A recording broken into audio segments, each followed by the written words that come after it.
જલારામ બાપાની 224મી જન્મજયંતિ નિમિત્તે છાણી ગામ ખાતે મહાઆરતી તેમજ અન્નકૂટનું ભવ્ય આયોજન કરવામાં આવ્યું તેમજ મહાપ્રસાદી આયોજન ભાવિક ભક્તો દર્શનનો લાભ લીધો। જલારામ ચોપડા વિતરણ છાણી આયોજિત 16 વર્ષના મંગલ પ્રવેશ પર સત્યનારાયણ ભગવાનની કથા તેમજ કુંવારિકા છોકરીઓ સાથે બટુક ભોજનનું આયોજન કરવામાં આવ્યું હતું, જેમાં મોટી સંખ્યામાં લાભ લેવામાં આવ્યો હતો। સાથે જલારામ પરિવારના હાર્દિક શાહ તેમજ મંદિરના મંત શ્રી દિવાકરદાસ, જયંતિભાઈ, વિજયભાઈ, રાજુભાઈ, ભરતભાઈની તેમજ મહાનુભાવોની વિશેષ ઉપસ્થિતિમાં આયોજન કરવામાં આવ્યું હતું, જેમાં જલારામ પરિવાર દ્વારા વર્ષ દરમિયાન આવવાને આવા કાર્યક્રમ કરવામાં આવે છે।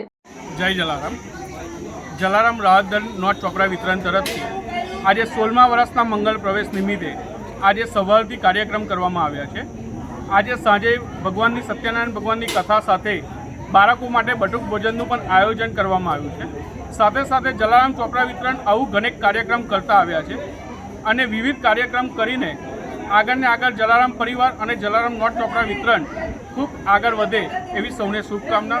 અમારા દરેક દાતાશ્રીના સહયોગથી આ 16મા વર્ષના મંગલ પ્રવેશ નિમિત્તે ઉજવણી કરવામાં આવી છે। જય જલારામ। હાર્દિક શાહ, જલારામ પરિવાર, છાણી।